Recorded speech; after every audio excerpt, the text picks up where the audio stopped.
I'm a little scared. Today, we are doing a tool review on this beast. A company called FindBuyTool sent this to me for a review, and I've been very curious about this company because I've heard a lot about them, and I was really wondering about the quality of their tools. So they sent me this beast of a spiral router cutting bit with not only a pattern ball bearing on the bottom, but also on the top as well. There's a little over 2.5 inches of cutting height to this bad boy, and it has a 1/2 inch spindle. They were also kind enough to send me some replacement inserts for this guy. And I'm really excited and curious as to how this is going to do. So with all that being said, I want to put this guy to the test, and it just so happens that I screwed this guitar neck up and I need to make a new one. So I've got this blank ready to go, so let's go over to the router table and let's cut a guitar neck. Well, what I've been using so far is this really inexpensive, well, let's call it what it is, this very, very cheap pattern bit.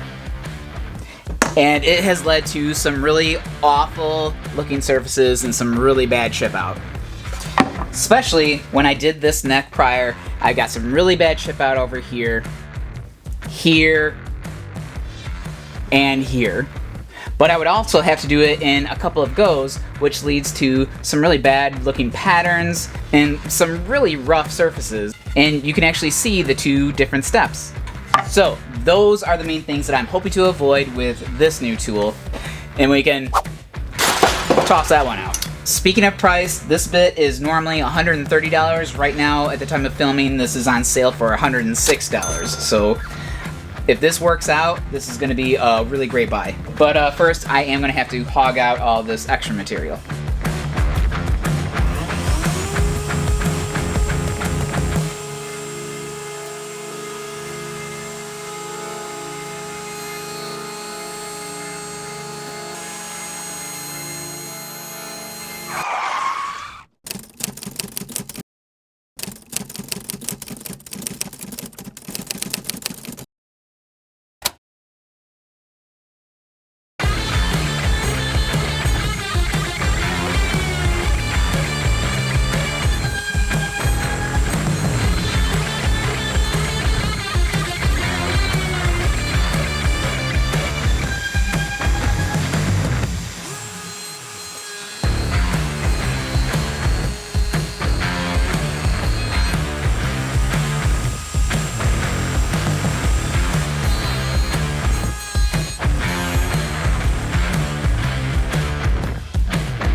That went really well, and I screwed up just a little bit on the top here, but that's because I wasn't able to hold it nice and square. Other than that, it's a really nice smooth cut, and it didn't fight me the way the cheap one does. The cheap one, I gotta really fight it, and this one cut through it like butter. Absolutely no chip out, and it was even able to do the end grain really well too. But I'm very happy.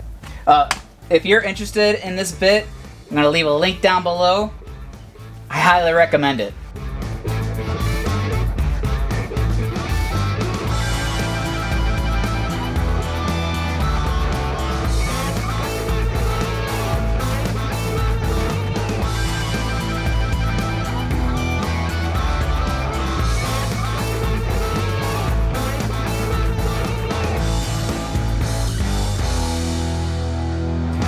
Alright, it's a couple days later, and got a few more things done. Busted out a couple more necks, did a cutting board, got a few more guitar blanks done, and speaking of guitar blanks, working on this other guitar right here too. It's gonna be pretty cool. By the way, all this is gonna be available for purchase soon too, so keep an eye out for that. But I'm telling you, if you want to be productive, I highly recommend that you get one of these awesome spiral cutting insert double bearing pattern bit. Link down below. Time to get back to work. This one's gonna look so cool!